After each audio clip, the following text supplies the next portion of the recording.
শুভেচ্ছা, শুভেচ্ছা, শুভেচ্ছা। আজকে আপনাদের পড়ে শোনাবো লেখক আকবর আলী খানের বই অবাক বাংলাদেশ বিচিত্র ছলনাজালে রাজনীতি। অধ্যায় ২, জাতীয়তাবাদ, জয় বাংলা ও বাংলার জয়। দ্বিতীয় খণ্ড, রাষ্ট্রের মূলনীতিসমূহ। পথের শেষ কোথায়?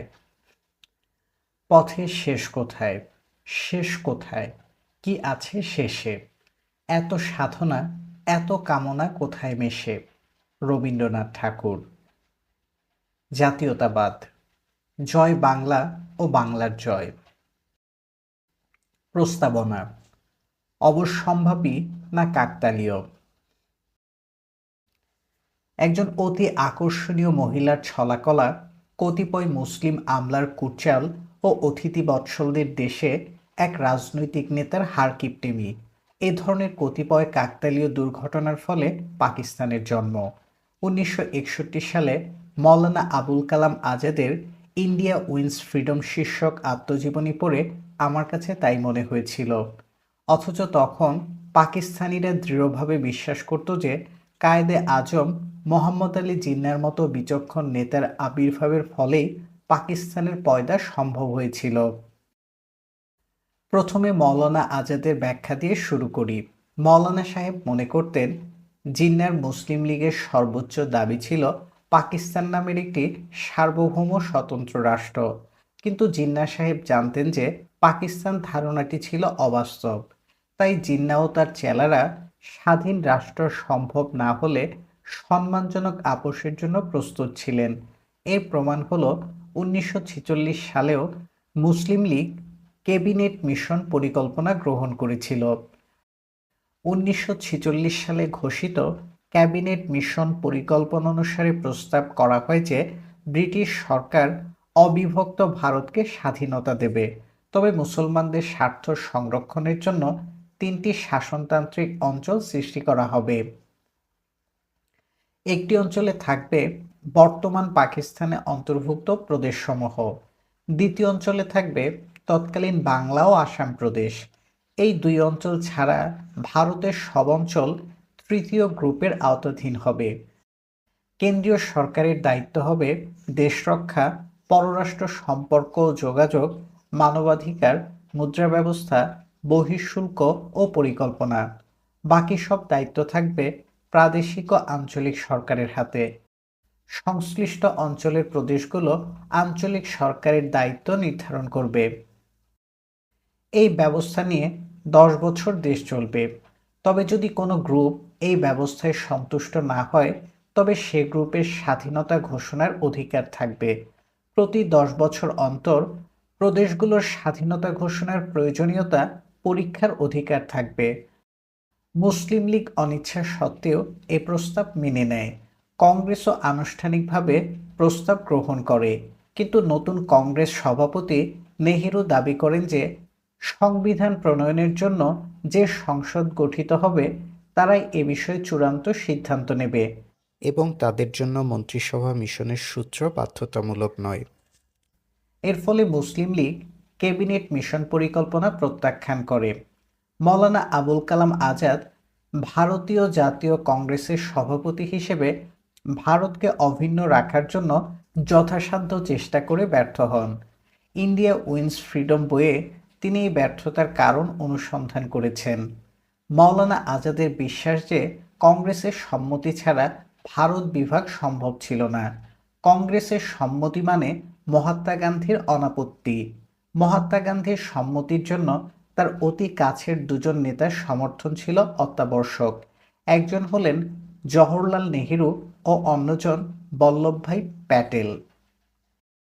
মওলানার বিশ্বাস জওহরলাল ভারত বিভাগের ঘোরতর বিরোধী ছিলেন। তিনি লিখেছেন, Jawaharlal was not at first ready for the idea and reacted violently against the idea of partition. Lord Mountbatten persisted till Jawaharlal's opposition was worn down step by step. Within a month of Lord Mountbatten's arrival in India, Jawaharlal the firm opponent of partition had become, if not a supporter, at least acquiescent to the idea. মওলানার কাছে জওহরলালের এই পরিবর্তন বিস্ময়কর মনে হয়, তাই তিনি লিখেছেন, I have often wondered how Jawaharlal was won over by Lord Mountbatten. He is a man of principle, but he is also impulsive and very amenable to personal influences. I think one factor responsible for the change was the personality of Lady Mountbatten. She is not only extremely intelligent but has a most attractive and friendly temperament. She admired her husband greatly and in many cases tried to interpret his thoughts to those who would not at first agree with him. Lady মাউন্টব্যাটেনের ব্যক্তিত্বের মায়াবী সংস্পর্শে নেহেরুর ভারত বিভাগের মতো একটি মৌল ধারণা বদলে গেছে। এ ধরনের মন্তব্য মওলানার পক্ষে অত্যন্ত সাহসী বক্তব্য ছিল। যখন এই বই প্রকাশিত হয় তখন নেহেরু ভারতের প্রধানমন্ত্রী। বইটি উৎসর্গ করা হয়েছে বন্ধু ও সহযোদ্ধা জওহরলাল নেহেরুকে। বইটির সম্পাদক হুমায়ুন কবির লিখেছেন, মওলানা বিশ্বাস করতেন যে নেহেরুর এত গুণাবলী রয়েছে ও ভারতের সেবায় তিনি এত নিবেদিত প্রাণ ছিলেন যে তার স্বল্প সংখ্যক দুর্বলতা তার জীবদ্দশাতে আলোচনা না করাই বিধেয়। তবু শখের খাতিরে তিনি নেহেরুর জীবনের এই অপ্রিয় সত্যটি এড়িয়ে যাননি। অ্যাডউইনা নেহেরুর রোমান্টিক সম্পর্ক শুধু হলুদ সাংবাদিকতার বিষয় নয়, মওলানার বদৌলতে তা এখন একাডেমিক গবেষণার বিষয়। অ্যাডউইনা এক বনিদি লর্ড পরিবারের কন্যা। পিতা ছিলেন রক্ষণশীল দলের এমপি, তার মা ছিলেন ইহুদি পরিবারের মেয়ে। তার খ্রিস্টান নানার প্রেমে পড়েন তার ইহুদি নানি এবং তিনি খ্রিস্ট ধর্ম গ্রহণ করেন। তার নানি অল্প বয়সে মারা যান এবং অ্যাডউইনার জন্মের কিছুদিনের মধ্যেই তার মাও গতায়ু হন। তিনি নানার কাছে বড় হন এবং তার যখন 20 বছর বয়স তখন তার নানা তাকে তার সম্পত্তির একমাত্র উত্তরাধিকারী হিসেবে রেখে মারা যান। অ্যাডউইনা ইংল্যান্ডের একজন ধনী ও সুন্দরী বিবাহযোগ্যা কুমারী হিসেবে আত্মপ্রকাশ করেন। নানার কাছ থেকে তিনি 20 লাখ পাউন্ড ও লন্ডনের অভিজাত অঞ্চলে প্রাসাদোপম বাসস্থান উত্তরাধিকার সূত্রে পান। মাউন্টব্যাটেনের পিতৃকুল ছিল জার্মান রাজবংশ আর তার মা ছিলেন মহারানী ভিক্টোরিয়ার নাতনি। রাজপরিবারের এই সন্তান তখন রাজকীয় নৌবাহিনীতে একজন কনিষ্ঠ অফিসার, বেতন বছরে 610 পাউন্ড। সুদর্শন ও সপ্রতিভ রাজপুত্র মাউন্টব্যাটেন ধনবতী ও সুন্দরী কুমারী মেয়ে অ্যাডউইনার প্রেমে পড়েন। 1922 সালে তাদের বিয়ে হয়।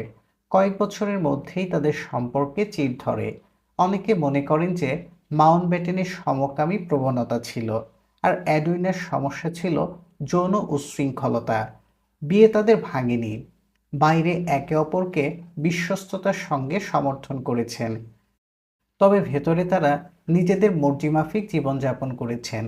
1946 সালে মাউন্টব্যাটেন যখন সিঙ্গাপুরে মিত্রবাহিনীর অধিনায়ক, তখন এই রূপকথার দম্পতির সঙ্গে ভারতীয় রাজনীতিবিদ নেহেরুর পরিচয়। নেহেরুর জীবনীকারের মতে প্রথম দর্শনেই নেহেরু অ্যাডউইনার প্রেমের সূত্রপাত। 1947 সালের 20 ফেব্রুয়ারি ব্রিটেনে নবনির্বাচিত শ্রমিক দলের সরকার ভারত থেকে যত শিগগির সম্ভব ব্রিটিশ শাসন নিয়মতান্ত্রিকভাবে প্রত্যাহারের সম্পূর্ণ ক্ষমতা দিয়ে ভারতের সর্বশেষ ভাইসরয় হিসেবে লর্ড মাউন্টব্যাটেনকে নিয়োগ দেয়। তার দায়িত্ব ছিল যত শিগগির সম্ভব ভারতের স্বাধীনতা প্রদান, যার সর্বশেষ সময়সীমা ছিল 1948 সাল।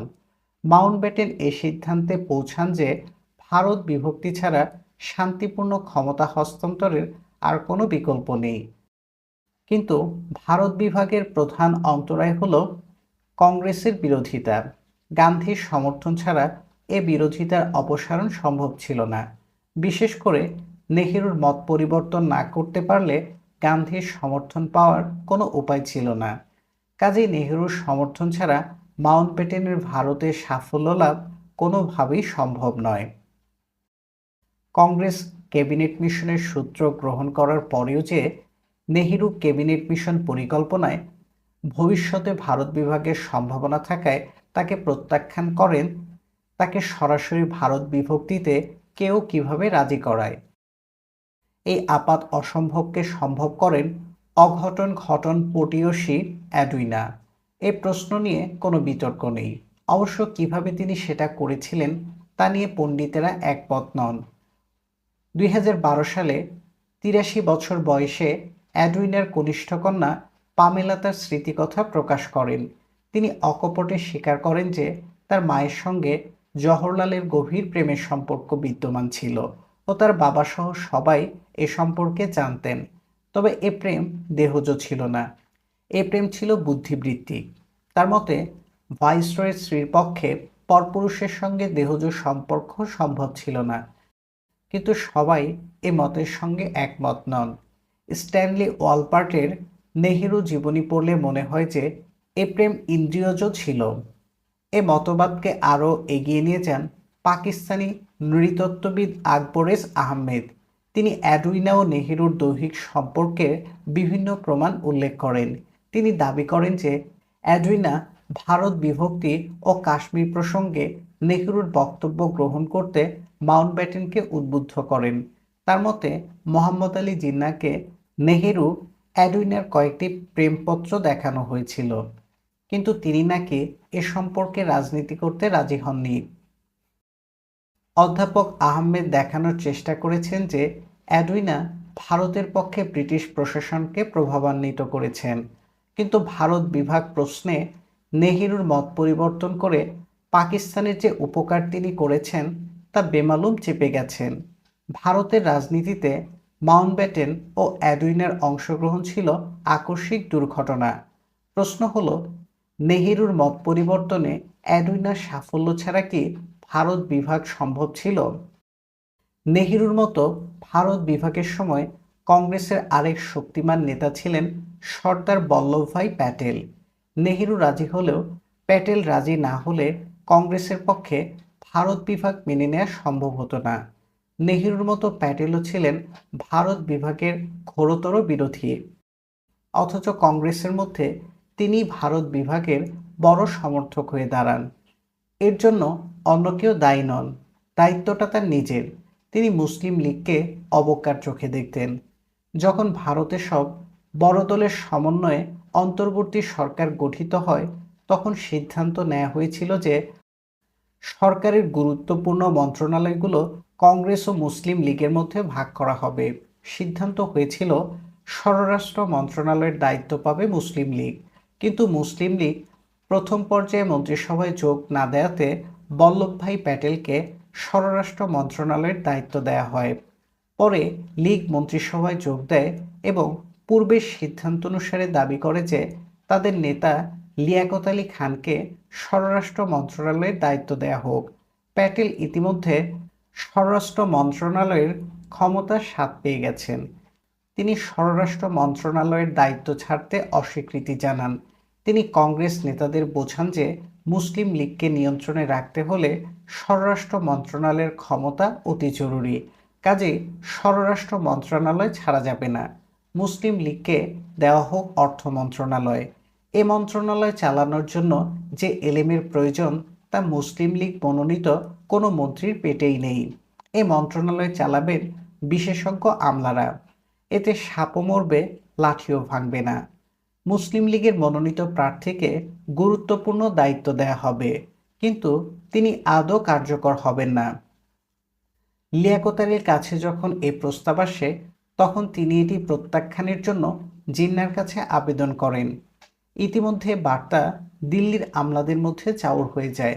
প্যাটেল জানতেন না যে ভারতের কেন্দ্রীয় সরকারের অর্থ বিভাগে দুজন সুদক্ষ মুসলিম কর্মকর্তা ছিলেন। একজনের নাম গোলাম মোহাম্মদ, যিনি পরে পাকিস্তানের অর্থমন্ত্রী ও গভর্নর জেনারেল হয়েছিলেন। আরেকজন হলেন চৌধুরী মোহাম্মদ আলী, যিনি পাকিস্তানের প্রথম সেক্রেটারি জেনারেল ও পরে প্রধানমন্ত্রী হন। তারা জিন্নার মাধ্যমে লিয়াকত আলীকে বোঝাতে সক্ষম হন যে তাদের সমর্থন নিয়ে তার পক্ষে অর্থ মন্ত্রণালয়ের কাজ সুচারুরূপে সম্পন্ন করা মোটেও শক্ত হবে না। উপরন্তু অর্থ মন্ত্রণালয়ের দায়িত্ব পেলে তাদের পক্ষে কংগ্রেসের সব রাজনৈতিক উদ্যোগ আটকে দেওয়া সম্ভব হবে। লিয়াকত আলী অর্থ মন্ত্রণালয়ের দায়িত্ব নিলেন। বাজেটে ব্যবসায়ের উপর কর বাড়ালেন।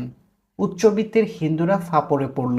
স্বরাষ্ট্র মন্ত্রণালয়ের প্রায় সব নতুন ব্যয়ের প্রস্তাব নাকচ করা হলো। এবার প্যাটেল নিজেই ঝামেলায় পড়লেন। এ প্রসঙ্গে মৌলানা লিখেছেন, দেশ বিভাগের প্রস্তাব নেহেরু আর প্যাটেলের সমর্থন লাভের পর এই প্রস্তাব গান্ধীর মৌন সম্মতি লাভ করে। দেশ বিভাগ ঠেকানোর সর্বশেষ উপায় ছিল পাকিস্তান রাষ্ট্রের অদ্ভুত সীমানা নির্ধারণ করা। 1946 সালের নির্বাচনে কংগ্রেস আব্দুল জব্বার খানের নেতৃত্বে উত্তর পশ্চিম সীমান্ত প্রদেশে জয়লাভ করে। 1883 থেকে 1958, যিনি ডক্টর খান সাহেব নামে সমধিক পরিচিত। সিদ্ধান্ত হয় যে উত্তর পশ্চিম সীমান্ত প্রদেশ পাকিস্তানের অন্তর্ভুক্ত হবে কিনা সে সম্পর্কে গণভোট হবে। মৌলানার বর্ণনা অনুসারে ডক্টর খান সাহেব ও তার ভাই খান আব্দুল গফ্ফার খান খুবই কৃপণ ছিলেন। এমনকি নির্বাচনের জন্য কংগ্রেস থেকে যে অর্থ পাঠানো হয় সে টাকা পর্যন্ত তারা খরচ করেননি। তাদের ব্যক্তিগত কার্পণ্য অতিথিবৎসল পাঠান চরিত্রের কাছে মোটেও গ্রহণযোগ্য ছিল না। এ প্রসঙ্গে মৌলানা লিখেছেন, পাঠানদের দেখিয়ে চা বিস্কুট খাবে অথচ তাদের সাধ্যেও না, এ ধরনের ব্যক্তির পক্ষে জনসমর্থন ধরে রাখা সম্ভব নয়। কাজেই সীমান্ত প্রদেশের গণভোটেও কংগ্রেসের পরাজয় ঘটল। এসব কাকতালীয় ঘটনায় অনিবার্য পরিণতিতে পাকিস্তানের অদ্ভুতদ্বয় ঘটে। যারা পাকিস্তানে বিশ্বাস করে তারা মনে করে যে তাদের কায়েদে আজমের দূরদর্শী নেতৃত্বের ফলেই পাকিস্তানের জন্ম। তবে এখানেও দুর্ঘটনার ভূমিকা একেবারে উড়িয়ে দেওয়া যায় না। ডোমিনিক ও লা পিওরের মতে, জিন্না যখন পাকিস্তানের জন্য চূড়ান্ত দর কষাকষি করছেন তখন তার ফুসফুসে ক্যান্সার বাসা বেঁধেছে। এই খবর জিন্নার ব্যক্তিগত চিকিৎসক ও জিন্না নিজে জানতেন, কিন্তু কংগ্রেসের কেউ জানত না। জিন্নার চিকিৎসক এ খবরের গোপনীয়তা রক্ষা করেছেন। অন্যথায় কংগ্রেস আপোষে হয়তো রাজি হতো না। যত সময় যেত জিন্না আপোষের জন্য অস্থির হয়ে পড়তেন। কাজেই যারা পাকিস্তানের সমর্থক তাদের পক্ষেও দুর্ঘটনার তত্ত্ব একেবারে উড়িয়ে দেওয়া সম্ভব নয়। শুধু কাকতালীয় ঘটনাবলীর পরিপ্রেক্ষিতেই নয়, ঐতিহাসিক দৃষ্টিকোণ থেকেও পাকিস্তানের জন্মের অনিবার্যতা নিয়ে অনেক প্রশ্ন রয়েছে। 1930 সালে কবি ইকবাল এলাহাবাদে অনুষ্ঠিত মুসলিম লীগের বার্ষিক সভায় পাঞ্জাব, উত্তর পশ্চিম সীমান্ত প্রদেশ, সিন্ধু ও বেলুচিস্তানের সমন্বয়ে একটি মুসলিম প্রধান রাষ্ট্র সৃষ্টির দাবি করেন। তবে এ রাষ্ট্রের তিনি কোনো নাম দেননি। পাকিস্তান শব্দটির জন্ম চৌধুরী রহমত আলী কর্তৃক 1933 সালে প্রকাশিত নাও অর নেভার শীর্ষক ক্রোড়পত্রে। এই দলিলে স্পষ্টভাবে বলা হয় যে 4টি প্রদেশের আদ্যাক্ষর নিয়ে পাঞ্জাবের পি, আফগান বা উত্তর পশ্চিম সীমান্ত প্রদেশের এ, সিন্ধুয়ের এস ও বালুচিস্তানের তান পাকিস্তান শব্দের উৎপত্তি। তবে আই অক্ষরটি নিয়ে মতবিরোধ রয়েছে। কেউ বলেন আই অক্ষরটি ইন্ডাস নদীর আদ্যাক্ষর, আবার কেউ বলেন উচ্চারণের সুবিধার জন্য আই যুক্ত হয়েছে। মোট কথা, এ নামে বাংলার কোনো উল্লেখ নেই। 1940 সালে লাহোরের শেরে বাংলা কর্তৃক উত্থাপিত লাহোর প্রস্তাবে পাকিস্তান শব্দটি আদৌ ব্যবহৃত হয়নি। লাহোর প্রস্তাবে একটি পাকিস্তান সৃষ্টির দাবি করা হয়নি। একথা সুস্পষ্ট যে লাহোর প্রস্তাবে কমপক্ষে 2টি পাকিস্তান প্রতিষ্ঠার দাবি করা হয়েছিল। লাহোর প্রস্তাবের ভিত্তিতে মুসলিম লীগ বাংলায় নির্বাচনে জয়লাভ করে। মুসলিম লীগ জানত যে এক পাকিস্তানের দাবি লাহোর প্রস্তাবের সঙ্গে অসঙ্গতিপূর্ণ। তাই 1946 সালের এপ্রিল মাসে মুসলিম লীগ থেকে নির্বাচিত সাংসদদের এক কনভেনশনে বাংলার মুখ্যমন্ত্রী হোসেন শহীদ সোহরাওয়ার্দীর প্রস্তাবের ভিত্তিতে লাহোর প্রস্তাব সংশোধন করা হয়, যা সংশোধনের এখতিয়ার দলের ছিল, দল কর্তৃক মনোনীত সাংসদদের নয়। এ প্রস্তাবে ইন্ডিপেন্ডেন্ট স্টেটসের বদলে দাবি করা হয় a sovereign independent state comprising Bengal and Assam in the northeast zone and the Punjab, the NWAP, Sindhu and Balochistan in the northwest zone. জন্মের 1 বছর 4 মাস 4 দিন আগে আনুষ্ঠানিকভাবে পাকিস্তান দাবি করা হয়। এত তাড়াতাড়ি এত বড় দাবি পূরণের নজির ইতিহাসে অত্যন্ত বিরল। পাকিস্তান শব্দটি চয়ন করা হয়েছিল মাত্র 14.5 বছর আগে। মুসলিম লীগের লাহোর প্রস্তাবের মধ্যে ভারতে মুসলমানদের জন্য একাধিক স্বাধীন ও সার্বভৌম রাষ্ট্রের প্রতিশ্রুতি ছিল। ভারতের মুসলিম প্রধান অঞ্চলে স্বাধীন রাষ্ট্র প্রতিষ্ঠার উদ্যোক্তাদের হিন্দুরা ঠাট্টা করে পাকিস্তানের সমর্থক বলতো। জিন্না নিজে স্বীকার করেছেন যে তিনি হিন্দুদের দেয়া পাকিস্তান নাম মেনে নিয়েছেন। এত দ্রুততার সঙ্গে পাকিস্তানের জন্ম হয় যে এর আবির্ভাব অবিশ্বাস্য বলে মনে হয়। ভারতের ভৌগোলিক ঐক্য প্রকৃতির অবদান। হাজার হাজার বছর ধরে ভারতীয় চেতনা গড়ে উঠেছে। রামায়ণ মহাভারতের মতো ধর্মগ্রন্থ এ চেতনাকে লালন করেছে। কালিদাসের কাব্যে সর্বভারতীয় চেতনা বিধিত। মৌর্য সাম্রাজ্য থেকে মোগল সাম্রাজ্য পর্যন্ত প্রায় 2000 বছর ধরে অসংখ্য রাষ্ট্রনায়ক এই ঐক্যের সাধনা করেছেন। অথচ মুসলিম লীগের মতো একটি দ্বিতীয় সারির রাজনৈতিক দলের পাকিস্তান প্রস্তাব গ্রহণের 7.5 বছরের মাথায় সেই ঐক্য খান খান হয়ে গেল। এ ধরনের ঐতিহাসিক প্রবণতা অবিশ্বাস্য। পাকিস্তানের যারা সমর্থক তারা অনেকেই ধরে নিয়েছিল এ বিভক্তি টিকবে না। অনেক হিন্দু নেতা মনে করতেন যে পাকিস্তান হুড়মুড় করে ভেঙে পড়বে। তাই পাকিস্তানিদের প্রিয় স্লোগান ছিল পাকিস্তান জিন্দাবাদ বা পাকিস্তান দীর্ঘজীবী হোক। বাংলাদেশের আবির্ভাব পাকিস্তানের চেয়েও অনেক বেশি আকস্মিক। আনুষ্ঠানিকভাবে এক পাকিস্তানের প্রস্তাব গ্রহণের 1 বছর কয়েক মাসের মধ্যে পাকিস্তানের জন্ম হয়।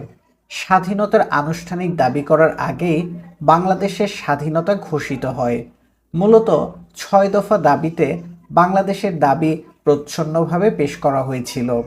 ঐতিহাসিক দৃষ্টিকোণ থেকে 6 দফা কোনো নতুন প্রস্তাব নয়। কেন্দ্রীয় সরকারের কর আদায়ের কোনো ক্ষমতা থাকবে না এই প্রস্তাবটি ছাড়া। 6 দফা ছিল মূলত লাহোর প্রস্তাব বাস্তবায়নের দাবি। 6 দফা দাবি ঘোষিত হয় 18 মার্চ 1966 সালে। 6 দফায় বাংলাদেশের কোনো উল্লেখ ছিল না। তবু যদি 6 দফাতেই বাংলাদেশের দাবির সূত্রপাত হয়েছে ধরে নেই, তাহলে বাংলাদেশ দাবি অর্জিত হয়েছে মাত্র 5 বছরে। অনেকে মনে করেন যে 1971 সালে মুজিব ইয়াহিয়া আলোচনা সুষ্ঠুভাবে পরিচালিত হলে বাংলাদেশের জন্ম অনিবার্য ছিল না। কাজেই যখন ভারতের মিত্রবাহিনীর সহায়তায় বাংলাদেশের জন্ম হয়, তখন বাংলাদেশের অনেক সমালোচকই এর অনিবার্যতা নিয়ে প্রশ্ন তোলে। যারা মনে করেন যে বাংলাদেশের অভ্যুদয় অবশ্যম্ভাবী ছিল না, তারা বলে থাকেন যে ইয়াহিয়া খানের মতো মদ্যপ ও দুশ্চরিত্র রাষ্ট্রপতি না হলে হয়তো আলোচনার মাধ্যমে 6 দফা অর্জন করা যেত। আবার কেউ কেউ বলেন যদি হোসেন শহীদ সোহরাওয়ার্দী 1971 সাল পর্যন্ত জীবিত থাকতেন, তাহলে পাকিস্তানের অখণ্ডতা হয়তো অক্ষুণ্ণ থাকত। স্মরণ করা যায়, দিল্লিতে লাহোর প্রস্তাব সংশোধন করে এক পাকিস্তান প্রতিষ্ঠার প্রস্তাব সোহরাওয়ার্দী উপস্থাপন করেছিলেন। তার জন্ম হয়েছিল 1892 সালে, মৃত্যু হয়েছিল 1963 সালে 71 বছর বয়সে। 1971 সালে জীবিত থাকলে তার বয়স হতো 79 বছর। সমসাময়িক ইতিহাস যতই বিশ্লেষণ করা যাবে, সব ঐতিহাসিক ঘটনার অনিবার্যতা নিয়ে অনেক প্রশ্ন তোলা সম্ভব।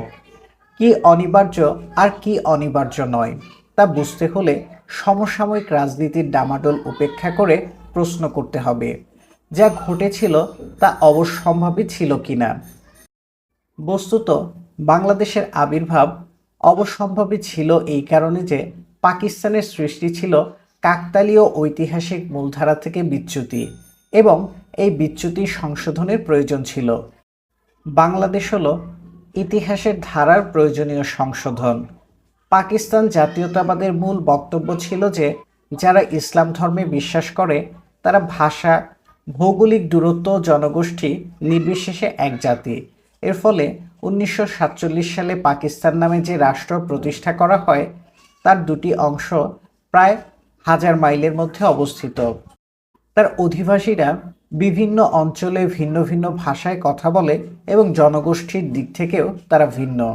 ঠাট্টা করে বলা হতো পাকিস্তানের দুই অঞ্চলের মধ্যে একমাত্র যোগসূত্র ছিল ইংরেজি ভাষা আর পিআইএ নামে একটি বিমান কোম্পানি। অথচ ইসলামের জন্মভূমি মধ্যপ্রাচ্য, ভৌগোলিক নৈকট্য, ভাষাগত অভিন্নতা ও জনগোষ্ঠীর সাদৃশ্য সত্ত্বেও সেখানে রাজনৈতিক ঐক্যের কাছাকাছিও গড়ে তোলা যায়নি। মুসলমান আরব দেশসমূহের জনসংখ্যা দক্ষিণ এশিয়ার মুসলমানদের চেয়ে কম। এরা একই ধর্মে বিশ্বাস করে, একই আরবি ভাষায় কথা বলে এবং একটি অবিচ্ছিন্ন ভূখণ্ডে বাস করে।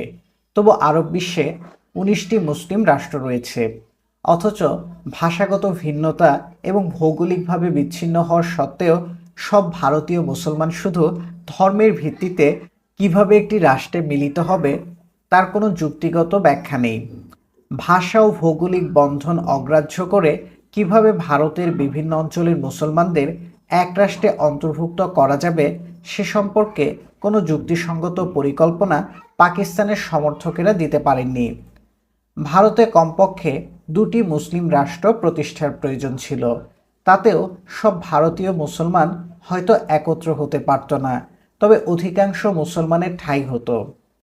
মিশন পরিকল্পনা যা মাওলানা আজাদ সমর্থন করেছিলেন তাতে 2টি মুসলিম রাষ্ট্রের সম্ভাবনা ছিল।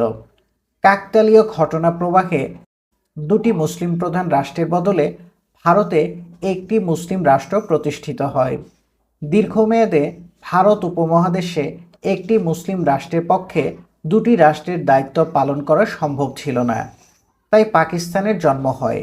পাকিস্তানের বিভক্তি ছিল ইতিহাসের অবশ্যম্ভাবী পরিণতি। পাকিস্তান সৃষ্টি ছিল ইতিহাসের মূলধারা থেকে বিচ্যুতি।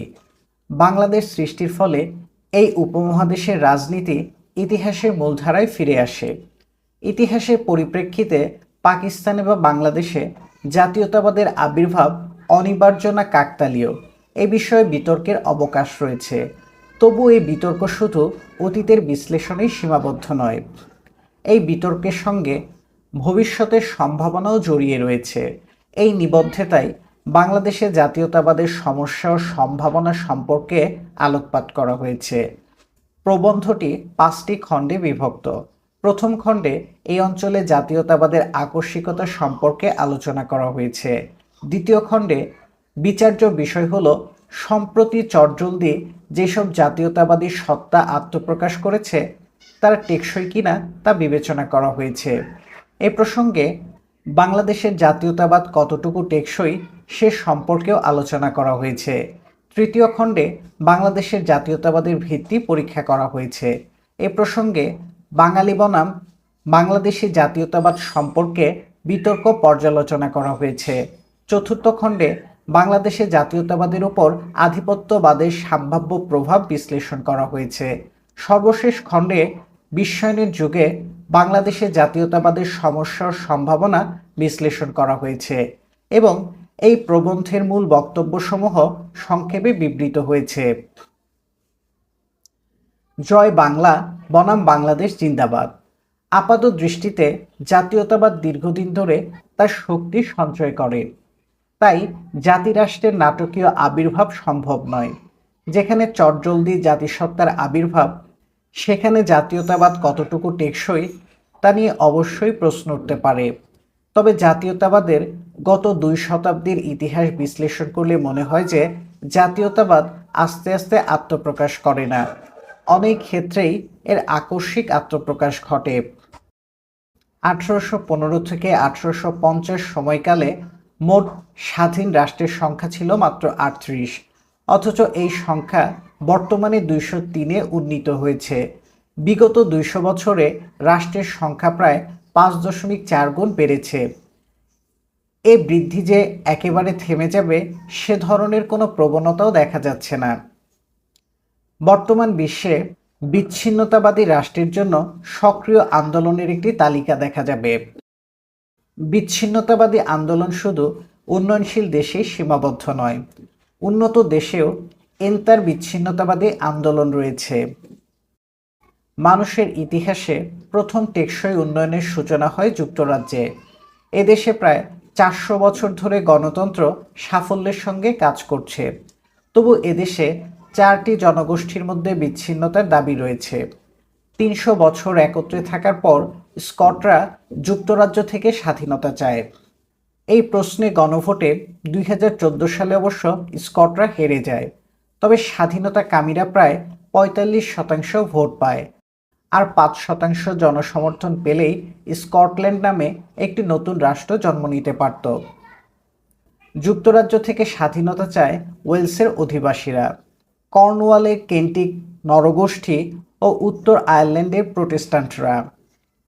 ইউরোপে রাশিয়াতে 15টি, স্পেনে 10টি ও ফ্রান্সে 4টি নতুন রাষ্ট্রের দাবি রয়েছে। 2015 সালের সেপ্টেম্বরে ক্যাটালোনিয়ার জনগণ স্পেন থেকে বিচ্ছিন্ন হয়ে স্বাধীনতার পক্ষে গণভোটে মত দিয়ে এক নতুন রাজনৈতিক সংকটের জন্ম দিয়েছে। গত 200 বছরে প্রায় বিশ্বে 155টি নতুন রাষ্ট্রের সৃষ্টি হয়েছে। এরপর নতুন রাষ্ট্র প্রতিষ্ঠার দাবি কমে এলেও এখনও একেবারে থেমে যায়নি। মজার ব্যাপার হলো, নতুন রাষ্ট্র একবার স্থাপিত হলে খুব অল্প ক্ষেত্রেই তা আবার পরিবর্তিত হয়। একটি উল্লেখযোগ্য পরিবর্তন ঘটেছিল পূর্ব ও পশ্চিম জার্মানির একত্রীকরণে। আবার কোথাও কোথাও বিচ্ছিন্নতাকামী রাষ্ট্রকে দমন করে মূল রাষ্ট্র, যথা যুক্তরাষ্ট্র, নাইজেরিয়া, কঙ্গো ইত্যাদি। এ ধরনের কিছু ব্যতিক্রমধর্মী ঘটনা বাদ দিলে দেখা যায়, একবার জাতীয়তাবাদী শক্তি জয়লাভ করলে পুরনো ব্যবস্থা আর ফিরে আসে না। এর একটি বড় কারণ হলো প্রতিটি রাষ্ট্রকে নিয়ন্ত্রণ করে কায়েমি স্বার্থবাদী গোষ্ঠী। যদি কোনো অঞ্চলে পুরনো রাষ্ট্র কাঠামো ফিরে আসে তবে তার জনসংখ্যাকে এটি মেনে নিতে হয়। বর্তমান বিশ্বে কোনো অঞ্চলকে জনশূন্য করে অধিভুক্ত করা সম্ভব নয়। এতে ক্ষমতা কাঠামো পরিবর্তিত হয়ে যেতে পারে। কাজেই পুরনো রাষ্ট্রের অভিভাবকরা এ ধরনের সংযুক্তির তীব্র বিরোধিতা করবে। উদাহরণস্বরূপ ধরা যাক, বাংলাদেশের সিংহভাগ মানুষ ভারতে যোগ দিতে চায়। সেক্ষেত্রে ভারতের রাজনৈতিক নেতৃত্ব এর বিরোধিতা করবে। এর কারণ হলো, বাংলাদেশের জনসংখ্যা ভারতে যোগ দিলে সর্বভারতীয় নেতৃত্বে বড় ধরনের পরিবর্তন আসতে পারে। বর্তমান ব্যবস্থায় ভারতে মুসলমান ভোটের অনুপাত হচ্ছে প্রতি 100 জন ভারতীয়ের মধ্যে 14.23 জন। যদি কোনো কারণে ভারত বাংলাদেশ একত্র হয় তবে প্রতি 100 জন ভারতের নাগরিকের মধ্যে 22.7% হবে মুসলমান। সংখ্যাগরিষ্ঠ হিসেবে মুসলমানদের মধ্যে যদি নিবিড় ঐক্যের বন্ধন গড়ে ওঠে এবং যদি তারা একই দলের পক্ষে ভোট দেয় তবে ভারতের রাজনীতিতে বড় ধরনের পরিবর্তন আনতে পারে। বর্ণ হিন্দুদের রাজনৈতিক আধিপত্য ক্ষুণ্ণ হতে পারে। কোনো রাজনৈতিক দল বা নেতা এ ধরনের পরিবর্তন চাইবে না। রাজনৈতিক সমস্যা শুধু ফেডারেল রাজনীতিতে সীমাবদ্ধ থাকবে না, তা বাংলা অঞ্চলের আশেপাশের প্রদেশগুলোতেও ছড়িয়ে পড়বে। বাংলা ভারতের দ্বিতীয় সংখ্যাগরিষ্ঠ জনগোষ্ঠীর ভাষা। ভারতে মোট 8.33 কোটি বাংলাভাষী লোক রয়েছে, কিন্তু 2011 সালের হিসাব অনুযায়ী প্রায় 15 কোটি লোক বাংলাদেশে বাংলা ভাষায় কথা বলে। যদি 23 কোটি বাংলাভাষী লোক একত্র হয় তবে প্রতিবেশী অঞ্চলসমূহে উড়িষ্যা, আসামি, খাসি, বোরা, মণিপুরী প্রভৃতি ভাষাভাষীর অসম প্রতিযোগিতার সম্মুখীন হতে পারে। ভারতের উত্তর পূর্ব অঞ্চলের এবং উড়িষ্যা ও বিহারের প্রদেশসমূহ এর বিরোধিতা করবে। বাংলাদেশের ভারতে অন্তর্ভুক্তির ফলে ভারতের জনগণের লাভের সম্ভাবনা কম। 1946 সালের হিন্দু বাঙালি সাংসদদের রাজনৈতিক কার্যকলাপ থেকে একথা প্রমাণিত হয় যে হিন্দু বাঙালিরা ভাষার বন্ধনের চেয়ে ধর্মের বন্ধনের উপর অনেক বেশি গুরুত্ব আরোপ করে। 1946 সালে বাংলার হিন্দু সাংসদদের বাংলাকে অবিভক্ত রাখার সুযোগ দেয়া হয়েছিল। হিন্দু সাংসদরা রাজি হলে অবিভক্ত বাংলা পাকিস্তানে অন্তর্ভুক্ত হতো। হিন্দু সাংসদরা সর্বসম্মতিক্রমে এ প্রস্তাব প্রত্যাখ্যান করেন। শুধু মুসলিম ঐক্যের ভিত্তিতে বাংলাদেশের পাকিস্তানে অন্তর্ভুক্তির সম্ভাবনা প্রায় নেই বললেই চলে। পাকিস্তানের 24 বছরের ইতিহাস প্রমাণ করেছে যে এ ধরনের রাষ্ট্রে বাংলাদেশের কোনো লাভ নেই। গণতান্ত্রিক রাষ্ট্র হলে পাকিস্তানিদেরও এ ধরনের রাষ্ট্র সৃষ্টিতে আগ্রহ থাকবে না, কেননা এই রাষ্ট্রে ভিন্ন ভাষা ও জনগোষ্ঠীর উল্লেখযোগ্য ভূমিকা থাকবে। বাংলাদেশ চাইলেও বাংলাদেশের অবলুপ্তি ভারতের বা পাকিস্তানের কাছে গ্রহণযোগ্য হবে না। বস্তুত ভারত ও পাকিস্তানের রাজনৈতিক স্থিতিশীলতার জন্য বাংলাদেশের অস্তিত্ব অত্যাবশ্যক। ব্রিটিশ শাসনামলে এই উপমহাদেশে দুই ধরনের জাতীয়তাবাদের আত্মপ্রকাশ ঘটে। প্রথমত, কংগ্রেসের নেতাদের বক্তব্য ছিল হিমালয় থেকে সমুদ্র পর্যন্ত ভারতবাসীর জাতীয়তাবাদ একটি। পক্ষান্তরে মুসলিম লীগ নেতাদের বক্তব্য ছিল যে ভারতে হিন্দু ও মুসলমান দুটি ভিন্ন জাতি। ভারতে এখন তিনটি জাতি রয়েছে: ভারতীয়, পাকিস্তানি ও বাঙালি। এই তিন জাতির মধ্যে বাঙালি জাতি সবচেয়ে স্থির। ভাষা ও গোত্রের ভিত্তিতে পাকিস্তানি জাতির ভেঙে যাওয়ার আশঙ্কা রয়েছে। তেমনি ভারতীয় জাতীয়তাবাদও ভঙ্গুর। এখনও বিচ্ছিন্নতাবাদী জনগোষ্ঠী ভারতের বিভিন্ন অঞ্চলে সক্রিয়। তিনটি জনগোষ্ঠীর মধ্যে বাঙালি জাতি সবচেয়ে স্থিতিশীল। ভারতীয় বা পাকিস্তানি জাতীয়তাবাদ ধসে পড়লেও বাংলাদেশের জাতীয়তাবাদের পরিবর্তনের সম্ভাবনা খুবই কম। অন্নদা শঙ্কর রায় যথার্থই লিখেছেন, যতদিন রবে পদ্মা মেঘনা গৌরী যমুনা বহমান, ততকাল রবে কীর্তি তোমার শেখ মুজিবুর রহমান। বাঙালি বনাম বাংলাদেশি জাতীয়তাবাদ।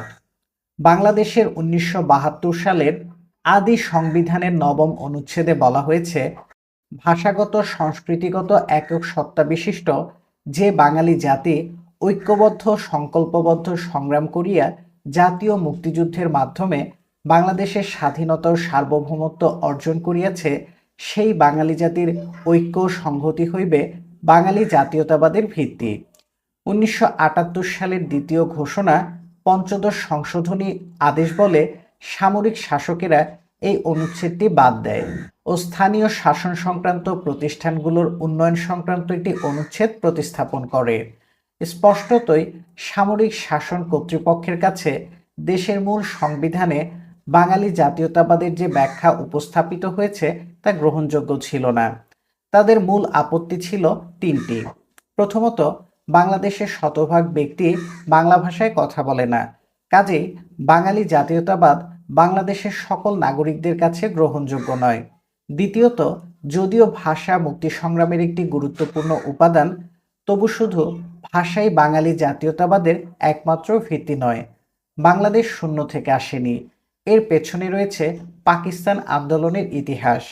মনে রাখতে হবে, বাংলাদেশের জনসংখ্যার 90% মুসলমান। বাঙালি জাতীয়তাবাদ নামকরণে বাংলাদেশের মানুষের জীবনে ইসলামের ভূমিকার অবমূল্যায়ন করা হয়েছে, তাই সমালোচকেরা এই নামকরণের বিরোধিতা করেন। তৃতীয়ত, বাঙালি জনগোষ্ঠী শুধু বাংলাদেশে বাস করে না, ভারতের পশ্চিমবঙ্গে বাঙালিদের একটি উল্লেখযোগ্য অংশ বাস করে। বাঙালি জাতীয়তাবাদের স্বপ্ন হওয়া উচিত সব বাঙালির জন্য একটি রাষ্ট্রের প্রতিষ্ঠা। এ ধরনের সমালোচকেরা মনে করেন যে বাংলাদেশের অধিকাংশ মানুষ যুক্ত বাংলা চায় না, কাজেই বাঙালি জাতীয়তাবাদ নামকরণ মোটেও যুক্তিযুক্ত নয়। এই ঘরানার রাজনীতিবিদেরা তাই বাঙালি জাতীয়তাবাদের বদলে বাংলাদেশি জাতীয়তাবাদ প্রতিস্থাপন করতে চান। বাঙালি জাতীয়তাবাদ ভাষাভিত্তিক, বাংলাদেশি জাতীয়তাবাদ ভূখণ্ড ভিত্তিক।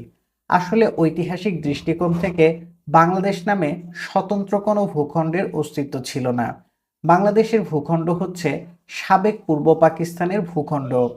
সাবেক পূর্ব পাকিস্তান সৃষ্টি হয়েছিল মুসলমান সংখ্যাধিক্যের ভিত্তিতে। কাজেই বাংলাদেশি জাতীয়তাবাদ সম্পর্কিত তত্ত্বের পেছনে লুকিয়ে আছে ধর্মভিত্তিক জাতীয়তাবাদ। বাংলাদেশি জাতীয়তাবাদের সমর্থকদের দাবি, বাঙালি জাতীয়তাবাদের প্রবক্তাদের কাছে একেবারেই অগ্রহণযোগ্য। তাদের মতে সশস্ত্র মুক্তি সংগ্রামের মাধ্যমে বাংলাদেশে ধর্মভিত্তিক জাতীয়তাবাদের কবর দেওয়া হয়েছে। ভাষা আন্দোলনকে কেন্দ্র করে যে জাতীয়তাবাদী মুক্তি সংগ্রামের সূচনা তা একান্তই ভাষাভিত্তিক। এটি শুধু বাংলাদেশেই ঘটেনি, পৃথিবীর সর্বত্রই জাতীয়তাবাদ ও ভাষার এ ধরনের সম্পর্ক দেখা যায়।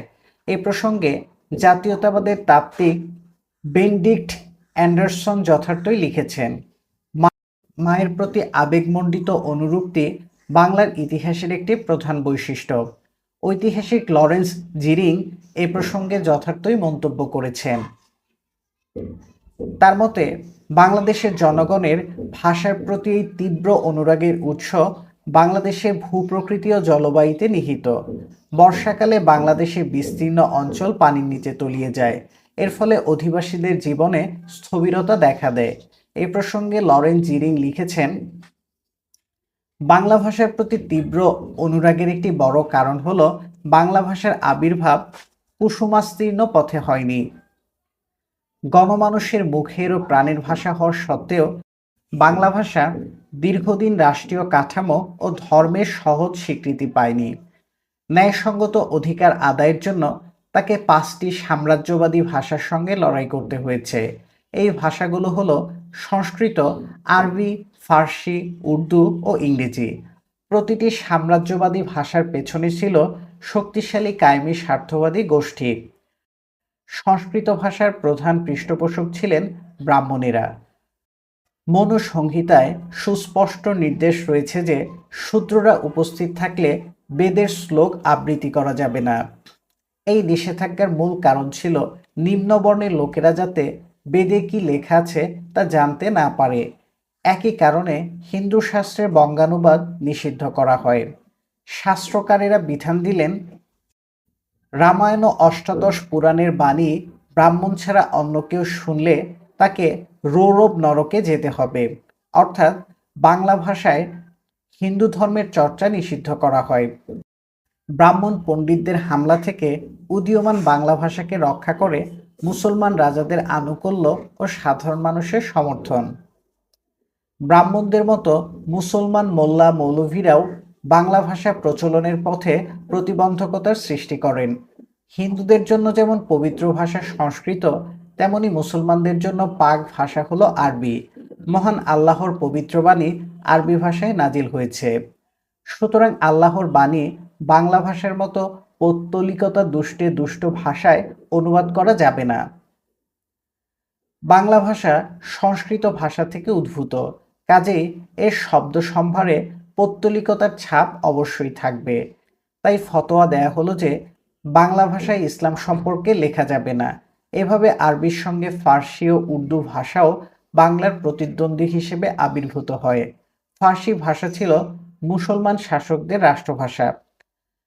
শুধু মুসলমান শিক্ষিত ব্যক্তিরাই নয়, বাংলার অভিজাত হিন্দুরাও অষ্টাদশ শতাব্দী পর্যন্ত ফার্সি ভাষায় চর্চা করত। উপরন্তু ভারতের বাইরে থেকে ও উত্তর ভারত থেকে অনেক বহিরাগত মুসলমান বাংলায় বসতি স্থাপন করে। তারা উর্দু বা ফার্সি ভাষায় কথা বলতো। কাজেই বাঙালি মুসলমানদের মধ্যে আশরাফ বা অভিজাত শ্রেণীর লোকেরা বাংলা ভাষাকে ছোট লোকের ভাষা হিসেবে ঘৃণার চোখে দেখত। মোল্লা মৌলভী, আমির ওমরা ও আশরাফদের বাধাকে অগ্রাহ্য করে বাংলা ভাষাকে এগিয়ে নিয়ে যায় সাধারণ মানুষের সমর্থন।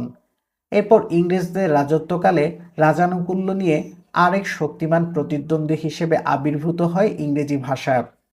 এই অসম প্রতিযোগিতায় সাধারণ মানুষের সমর্থনই ছিল বাংলা ভাষার প্রধান শক্তি। সবশেষে পাকিস্তান সৃষ্টির পর পাকিস্তানের আশরাফদের উর্দু ভাষাকে রাষ্ট্রভাষা হিসেবে চাপিয়ে দেওয়ার ষড়যন্ত্রকে প্রতিহত করেছে বাংলার সাধারণ মানুষেরাই। বাংলাদেশে 1952 সালে ভাষা আন্দোলন শুরু হয়নি। বাংলাদেশে ভাষা আন্দোলন শুরু হয়েছিল কমপক্ষে 700 বছর আগে, যখন বাঙালি কবি সাহিত্যিকেরা মোল্লা মৌলভীদের ফতোয়াকে অগ্রাহ্য করে বাংলা ভাষায় ইসলামের বাণী প্রচারের ব্যবস্থা করেন। তবে আন্দোলন শুধু ফতোয়া অগ্রাহ্যের মধ্যেই সীমাবদ্ধ থাকেনি। আন্দোলনের চূড়ান্ত পর্যায়ে বুকে রক্ত দিয়ে বাংলার সাধারণ মানুষ তাদের ভাষার অধিকার প্রতিষ্ঠা করে। এই সুদীর্ঘ ভাষা আন্দোলনই বাংলাদেশের জাতীয়তাবাদী আন্দোলনে প্রাণ সঞ্চার করেছে। বাঙালি জাতীয়তাবাদ আন্দোলনে ভাষার ভূমিকা মুখ্য হলেও ভাষাই একমাত্র উপাদান নয়, এখানে পরোক্ষভাবে ধর্মের ভূমিকাও রয়েছে। ডক্টর মোহাম্মদ এনামুল হকের মতে বাংলা ভাষায় প্রথম মুসলমান সাহিত্যিক হিসেবে চতুর্দশ-পঞ্চদশ শতাব্দীতে আত্মপ্রকাশ করেন শাহ মোহাম্মদ সগীর। তার রচনা পাঠ করলে স্পষ্টতই দেখা যায় মৌলভীদের ফতোয়ার ফলে বাংলা ভাষায় ইসলাম সম্পর্কে কিছু লেখা সমীচীন হবে কিনা সে সম্পর্কে তার মনে দ্বিধাদ্বন্দ্ব ছিল। দেশি ভাষায় কাব্য রচনায় তার ভয় ছিল। ইউসুফ জোলেখা কাব্যগ্রন্থে তিনি কেন বাংলা ভাষায় কবিতা রচনা করেছেন তার কৈফিয়ত দিতে গিয়ে তিনি লিখেছেন, ন লিখে কিতাব কথা মনে ভয় পাত্র, দোষিব সকল তাক ইহনা জুয়াত্র, গুনিয়া দেখিল আক্ষি ইহ ভয় মিছা, না হয় ভাষায় কিছু হয় কথা সাচা, শুনিয়াছি মহাজনে কহিতে কথন, রতন ভাণ্ডার মধ্যবচন সে ধন। মধ্যযুগের বাঙালি মুসলমান সাহিত্যিকদের মধ্যে বাংলা ভাষা সম্পর্কে তিন ধরনের দৃষ্টিভঙ্গি দেখা যায়। প্রথমত, বেশিরভাগ মুসলমান লেখক ইসলামের দৃষ্টিকোণ থেকে বাংলা ভাষার সীমাবদ্ধতা মেনে নেন। সপ্তদশ শতাব্দীর লেখক আব্দুল হাকিম লিখেছেন, আরবি পড়িয়া বুঝো শাস্ত্রের বাখান, যথেক এলেম মধ্য আরবি প্রধান। আরবি পড়িতে যদি না পারো কদাচিৎ, ফার্সি পড়িয়া বুঝো পরিণাম হিত। ফার্সি পড়িতে যদি না পারো কিঞ্চিত, নিজ দেশি ভাষে শাস্ত্র পড়িতে উচিত। তিনি একথা স্বীকার করে নেন যে ইসলামের বাণী প্রচারের জন্য সর্বোত্তম মাধ্যম হচ্ছে আরবি ভাষা। যারা আরবি জানে না তাদের জন্য ফার্সি পরবর্তী উত্তম ভাষা হিসেবে বিবেচিত হতে পারে, কিন্তু যারা দুটি উত্তম ভাষা কোনোটিই জানে না তাদের অন্তত স্বদেশী ভাষায় ধর্মগ্রন্থ পাঠ করার সুযোগ থাকা উচিত। বাংলা ভাষায় ধর্মচর্চা করা বিধেয় নয়, কিন্তু যারা আরবি ফার্সি ভাষা জানে না তাদের বাংলা ভাষায় ধর্মচর্চা না করতে দিলে তারা ধর্মের আলো থেকে বঞ্চিত হবে। একই দৃষ্টিকোণ থেকে সপ্তদশ শতাব্দীর কবি শেখ মুতালিব লিখেছেন, আরবিতে সকলে না বুঝে ভালো মন্দ, তে কারণে দেশি ভাষে রচিল প্রবন্ধ। মুসলমানি শাস্ত্রে কথা বাংলা করিল, বহু পাপ হইল মোর নিশ্চয় জানিল। কিন্তু মাত্র ভরসা আছয়ে মনান্তরে, বুঝিয়া মুমিন দোয়া করিব আমারে। মুমিনের আশীর্বাদে পুণ্য হইবেক, অবশ্য গফুর আল্লাহ পাপ ক্ষমিবেক। এসব জানিয়া যদি করয়ে রক্ষণ, তবে সে মোহরে পাপ হইবে মোচন। মুতালিব স্বীকার করেন যে বাংলা ভাষায় মুসলমানি শাস্ত্র চর্চা করলে গুনাহ হবে, তবে কবির আশা এই যে যারা আল্লাহর বাণী বুঝতে পারেনি তারাই বেদাত কাজ থেকে উপকৃত হবে।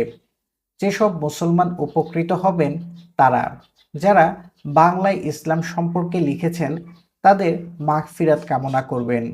এর ফলে মহান আল্লাহ লেখকদের পাপ ক্ষমা করবেন। কতিপয় লেখক বাংলা ভাষায় লেখার জন্য যেসব পাপ হবে তা থেকে নিষ্কৃতি পাওয়ার জন্য মুসলমানি শাস্ত্রকথা বাংলা ভাষায় আরবি হরফে লেখেন। মোহাম্মদ ফসিহর মতো কিছু লেখক আরবি হরফে বাংলা লেখেন।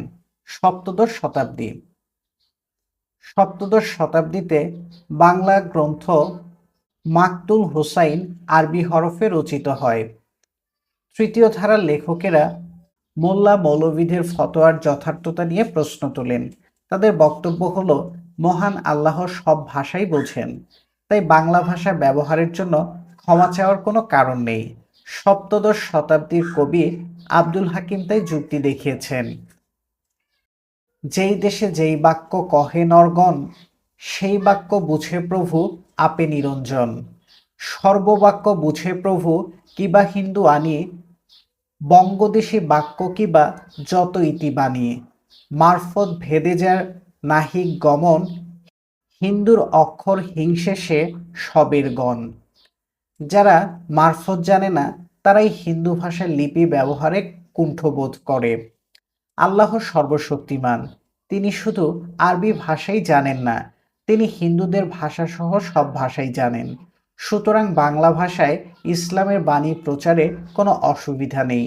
তাই যেসব মোল্লা মৌলভী মুসলমানদের বাংলা ভাষা প্রচলনের বিরোধিতা করছেন, তাদের উদ্দেশ্যে তিনি লেখেন, যে সবে বঙ্গেতে জন্মে হিংসে বঙ্গবাণী, সেসব কাহার জন্ম নির্ণয় ন জানি। দেশি ভাষে বিদ্যা যার মনে ন জোয়ায়, নিজ দেশ ত্যাগে কেন বিদেশ ন যায়। মাতা পিতা মোহ ক্রমে বঙ্গেতে বসতি, দেশি ভাষা উপদেশ মনে হিত অতি। উপরিউক্ত আলোচনা থেকে একথা পরিষ্কারভাবে প্রতিভাত হয় যে বাংলা ভাষা নিয়ে বাংলার মুসলমানদের মনে দ্বিধাদ্বন্দ্ব ছিল। একদিকে তারা ইসলামের প্রতি অনুরক্ত ছিল, অন্যদিকে স্বদেশ ও মাতৃভাষার প্রতি ছিল তাদের সুগভীর ভালোবাসা। ধর্ম ও ভাষা নিয়ে টানাপোড়েন বাঙালি ইতিহাসের কোনো নতুন উপাদান নয়। এই দ্বন্দ্বই বাংলাদেশের ইতিহাসের প্রধান চালিকা শক্তি। বাংলা ছাড়া ভারতের সর্বত্র হিন্দু মুসলমানের মধ্যে দ্বিপক্ষীয় দ্বন্দ্ব ছিল, কিন্তু বাংলায় এই দ্বন্দ্ব ত্রিপক্ষীয় দ্বন্দ্বে পরিণত হয়। এই তিন পক্ষ হল হিন্দু, আশরাফ বা অভিজাত মুসলমান ও আরতাফ বা ধর্মান্তরিত সাধারণ মুসলমান সমাজ। ভাষা ও ধর্মের টানাপোড়েনকে জিয়ে রেখেছে বাংলার আশরাফ মুসলমানরা। এরা ছিল প্রধানত বাইরে থেকে আসা মুসলমান অভিবাসীদের সন্তান। তাদের পূর্বপুরুষদের ফেলে আসা দেশগুলো ছিল তাদের হৃদয়ে দীপ্যমান। বাংলায় বাস করেও তারা বাঙালি সত্তা গ্রহণ করেনি, অথচ সংখ্যাগরিষ্ঠ সাধারণ মুসলমানেরা একই সঙ্গে তাদের বাঙালি ও ইসলামী সত্তার জন্য গর্বিত ছিলেন। বাংলায় একই সঙ্গে দুটি দ্বন্দ্ব কাজ করে। একটি হলো হিন্দু মুসলমানের দ্বন্দ্ব। বাংলার বেশিরভাগ মুসলমান প্রধান অঞ্চলে হিন্দুরা ছিল জমিদার, জমির মালিক ও মহাজন। ব্রিটিশ সরকারের সৃষ্ট চাকরি ও শিক্ষার বিভিন্ন সুযোগ সুবিধাও হিন্দুরা দখল করে নেয়। তাই অর্থনৈতিক স্বার্থ নিয়ে হিন্দু মুসলমানদের দ্বন্দ্ব ছিল অনিবার্য। পক্ষান্তরে বাংলায় মুসলমানদের মধ্যে বহিরাগত আশরাফ ও স্থানীয় মুসলমানদের মধ্যে প্রকাশ্য দ্বন্দ্ব ছিল না। আশরাফরা স্থানীয় ধর্মান্তরিত ব্যক্তিদের তাদের চেয়ে হীনগণ্য করত। বিশ্ব বাণিজ্য ব্যবস্থার সম্প্রসারণের ফলে বাংলায় মুসলমানদের মধ্যে স্থানীয় জোতদারেরা অর্থনৈতিকভাবে শক্তিশালী হয়ে ওঠে। এই পর্যায়ে ভাষা গুরুত্ব লাভ করে। বাঙালি মুসলমানদের জীবনে ভাষা ও ধর্মের দ্বন্দ্ব সবসময়ই ছিল। তবে বিদেশি প্রশাসনের প্রথম দিকে হিন্দুদের মোকাবেলা করার লক্ষ্যে এ দ্বন্দ্ব নিয়ন্ত্রণে রাখার চেষ্টা করা হয়। স্থানীয় মুসলমানরা আশরাফদের নেতৃত্ব মেনে নেয়, কিন্তু পাকিস্তান সৃষ্টির পর হিন্দু আধিপত্যের ভয় দূর হয়। সীমিত সম্পদের মধ্যে আশরাফ ও জোতদারদের মধ্যে প্রকাশ্য সংঘাত দেখা দেয়। এই পর্যায়ে ভাষা ও ধর্মের দ্বন্দ্বে সংখ্যাগরিষ্ঠ লোকের মুখের ভাষা প্রাধান্য লাভ করে। পক্ষান্তরে হিন্দু মুসলমানদের দ্বন্দ্বের সময় ধর্ম সবচেয়ে বেশি গুরুত্ব লাভ করে। এই দৃষ্টিকোণ থেকে দেখলে বাঙালি জাতীয়তা ও বাংলাদেশি জাতীয়তাবাদ পরস্পর বিরোধী ধারণা নয়, এর একটি বহুমাত্রিক জাতীয়তাবাদের দুটি মাত্রা মাত্র। একই ব্যক্তি কখনো ধর্মীয় জাতীয়তাবাদে বিশ্বাস করেছে, আবার পরের সেই ব্যক্তি অবলীলাক্রমে ভাষাগত জাতীয়তাবাদে আস্থা স্থাপন করেছে। এ প্রসঙ্গে বাঙালি জাতীয়তাবাদের প্রধান প্রবক্তা বঙ্গবন্ধু শেখ মুজিবুর রহমানের কথা স্মরণ করা যেতে পারে।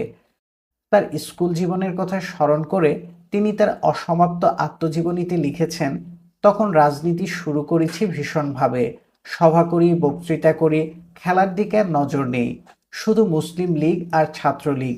পাকিস্তান আনতেই হবে, নতুবা মুসলমানদের বাঁচার উপায় নাই। অসমাপ্ত আত্মজীবনীতে তিনি আরও লিখেছেন, অখণ্ড ভারতে যে মুসলমানদের অস্তিত্ব থাকবে না, এটা আমি মন প্রাণ দিয়ে বিশ্বাস করতাম। বঙ্গবন্ধু তার অসমাপ্ত আত্মজীবনীতে সুস্পষ্টভাবে বাঙালি জাতীয়তাবাদের ভাষাগত, ধর্মীয় এই দুই উপাদানের উপর জোর দিয়েছেন। তিনি বাঙালিদের আমাদের বাঙালি ও আমাদের নয় বাঙালি এই দুই ভাগে বিভক্ত করেছেন। আমাদের বাঙালি অর্থাৎ পূর্ব বাংলার বাঙালিদের প্রসঙ্গে তিনি লিখেছেন, আমাদের বাঙালির মধ্যে দুইটা দিক আছে, একটি হলো আমরা মুসলমান, আরেকটি হলো আমরা বাঙালি। আমাদের বাঙালি সম্পর্কে তিনি আরও লিখেছেন, নিজেকে এরা চেনে না, আর যতদিন চিনবে না এবং বুঝবে না ততদিন এদের মুক্তি আসবে না। ভারতীয় কূটনীতিক জেন দীক্ষিত বঙ্গবন্ধুর সঙ্গে কাজ করেছেন। বাংলাদেশের প্রথম রাষ্ট্রপতির রাজনৈতিক কর্মকাণ্ড দীক্ষিত নিবিড়ভাবে পর্যবেক্ষণ করেছেন। বঙ্গবন্ধুর রাজনৈতিক দর্শন বিশ্লেষণ করে তিনি আরও লিখেছেন, স্পষ্টতই বাঙালি জাতীয়তাবাদে দুটি উপাদান রয়েছে, ভাষাগত ও ধর্মীয়। যেহেতু পাকিস্তানে ধর্মভিত্তিক জাতীয়তাবাদের নিদারুণ ব্যর্থতার পর বাঙালি জাতীয়তাবাদের আবির্ভাব, সেহেতু ভাষাগত উপাদানের প্রাধান্য রয়েছে। তবে ধর্মীয় উপাদান একেবারে নিষ্ক্রিয় হয়ে যায়নি। এখানেই ধর্মীয় সংখ্যালঘুদের ভয়। আবার কি ধর্মীয় উপাদানসমূহ প্রাধান্য লাভ করতে পারে? এর সম্ভাবনা যে একেবারে নেই তা বলা ঠিক হবে না। অনেক তাত্ত্বিক মনে করেন যে বাংলাদেশের ক্ষেত্রে এখনও ইসলামী উপাদানসমূহ অতি সক্রিয় রয়েছে। ওলন্দাজ ঐতিহাসিক উইলেম ভন শেন্ডেল লিখেছেন, In many ways, the Bangladesh state was the Pakistan state by another name. তবে অনেক বাংলাদেশির পাকিস্তান প্রীতি সর্বার্থে ইসলাম ধর্মের প্রত্যাবর্তন নয়, বরং তাদের ভারত বিদ্বেষের বহিঃপ্রকাশ। বাংলাদেশ ভারত সম্পর্ক শুধু ধর্মীয় উপাদান দ্বারা নিয়ন্ত্রিত হয় না। ভারত বাংলাদেশের তুলনায় অনেক বড় রাষ্ট্র।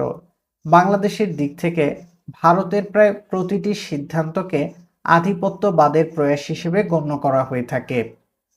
আধিপত্যবাদ সম্পর্কে এ প্রবন্ধের পরবর্তী খণ্ডে আলোচনা করা হয়েছে। সেই দিক থেকে অনেক বিষয়েই পাকিস্তানের ও বাংলাদেশের অবস্থান অভিন্ন। এতে ধর্মের প্রভাব খুবই কম।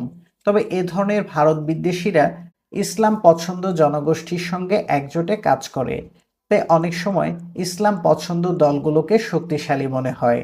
তিনটি কারণে বাংলাদেশের জাতীয়তাবাদে ইসলামের প্রভাব ক্রমশ হ্রাস পাচ্ছে। প্রথমত, ইসলামী রাষ্ট্র হিসেবে পাকিস্তান নিদারুণভাবে ব্যর্থ হয়েছে। পাকিস্তানি শোষণের বিরুদ্ধে লড়াই করে বাঙালিদের স্বাধীনতা অর্জন করতে হয়েছে। স্বাধীনতা সংগ্রামকালে পাকিস্তান সেনাবাহিনীর নৃশংস বর্বরতা বাঙালিদের ইসলামী রাষ্ট্রের প্রতি মোহ চিরতরে ঘুচিয়ে দিয়েছে। দ্বিতীয়ত, বাংলাদেশে যখন মুসলিম সাম্প্রদায়িকতা দানা বাঁধে, তখন এখানে মুসলমানরা ছিল শোষিত আর বর্ণ হিন্দুরা ছিল শোষক। সাম্প্রদায়িকতার ফলে পূর্ব পাকিস্তান থেকে হিন্দু জনসংখ্যার একটি বড় অংশ ভারতে চলে যায়। এই অভিবাসীদের মধ্যে বেশিরভাগ ছিল বর্ণ হিন্দু, যারা দীর্ঘদিন ধরে মুসলমানদের শোষণ করেছে। নিম্নবর্ণের হিন্দু যারা থেকে যায়, তারা নিজেরা ছিল শোষিত। রাজনৈতিক পরিবর্তনের ফলে আজকের বাংলাদেশে অধিকাংশ শোষকই মুসলমান। এর ফলে ধর্মভিত্তিক সাম্প্রদায়িক শক্তিসমূহ অনেক দুর্বল হয়ে পড়েছে। তৃতীয়ত, বাংলাদেশে তলোয়ারের জোরে কোনো ধর্ম প্রতিষ্ঠিত হয়নি। পথ ও মত নিয়ে বিচ্ছিন্নতা সত্ত্বেও বাংলাদেশে বিদ্যমান ধর্মগুলোর মধ্যে একটি বড় সাদৃশ্য রয়েছে। বাংলাদেশে বিদ্যমান সব ধর্মই মানুষ স্বেচ্ছায় বেছে নিয়েছে। ধর্ম এখানে ওপর থেকে চাপিয়ে দেয়া হয়নি। বাংলাদেশে প্রচলিত ধর্মগুলো ধ্রুপদী হিন্দু ধর্ম হতে ভিন্ন। অবশ্যই ইসলাম, বৌদ্ধ ধর্ম ও আদিবাসীদের ধর্মবিশ্বাস শাশ্বত হিন্দু ধর্ম সম্মত নয়। এমনকি যারা হিন্দু ধর্মে বিশ্বাস করে, তাদের ধর্মবিশ্বাসও নানাবিধ তন্ত্রমন্ত্র দ্বারা দূষিত। এসব বিশ্বাস যারা পছন্দ করেছে, তারাই হচ্ছে বাংলাদেশি হিন্দুদের সিংহভাগ। দীর্ঘদিন ধরে একটি উন্মুক্ত পরিবেশে বিভিন্ন মত ও পথের পারস্পরিক মিথস্ক্রিয়ায় বাঙালির সংস্কৃতি গড়ে উঠেছে। ঐতিহাসিক উইলেম ভন শেন্ডেল যথার্থই লিখেছেন, বাংলাদেশের ভেতরে তাই ধর্মীয় উপাদানসমূহের শক্তি ক্রমশ দুর্বল হচ্ছে। বাংলাদেশের জাতীয়তাবাদে তাই ধর্মের প্রভাব ক্রমশ হ্রাস পাওয়ার কথা।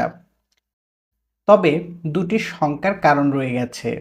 প্রথমত, বিশ্বায়নের প্রক্রিয়ার ফলে আন্তর্জাতিক অঙ্গনে সকল ধর্মের মধ্যে মৌলবাদী চেতনা পুনরুজ্জীবিত হচ্ছে। বিশেষ করে মুসলমানদের মধ্যে মৌলবাদী চেতনার প্রসার লক্ষণীয়। বাইরে থেকে মৌলবাদ বাংলাদেশের তরুণ মুসলমানদের আকর্ষণ করতে পারে, তবে বাংলাদেশে ভাষা ও ধর্মনিরপেক্ষ উপাদানসমূহ এত প্রবল যে শুধু বৈদেশিক প্রভাব জাতীয়তাবাদী চেতনায় অস্থিতিশীলতা সৃষ্টি করলেও ইতিহাসের মূলধারাকে প্রভাবান্বিত করার আশঙ্কা কম। দ্বিতীয় শঙ্কার কারণ ভারত। ভারত বাংলাদেশের চরম দুর্দিনে সমর্থন দিয়েছে। এখনও অনেক ক্ষেত্রে ভারতের সমর্থন প্রয়োজন, তবু বাংলাদেশের জনগণ ভারতের উপর আস্থা বা ভরসা রাখতে পারে না। এর কারণ ভৌগোলিক ও জনসংখ্যার দিক দিয়ে ভারত অনেক বড়। ছোট দেশগুলো সবসময় বড় দেশকে ভয় করে। এই ভয় ছড়িয়ে পড়লে তা সাম্প্রদায়িক শক্তিসমূহের সহায়ক শক্তি হিসেবে আবির্ভূত হতে পারে। পরবর্তী খণ্ডে আধিপত্যবাদ নিয়ে তাই আলোচনা করা হবে। বাংলাদেশে আধিপত্যবাদ ও জাতীয়তাবাদ। বাংলাদেশে জাতীয়তাবাদ ভারত ও পাকিস্তানের জাতীয়তাবাদের তুলনায় অনেক বেশি শক্ত ভিত্তির উপর দাঁড়িয়ে আছে। জিন্দাবাদ তকবীর না দিলেও এ জাতীয়বাদ টিকে থাকবে। জিন্নার পাকিস্তান ও গান্ধীর ভারতের তুলনায় শেখ মুজিবের বাংলাদেশ অনেক বেশি টেকসই।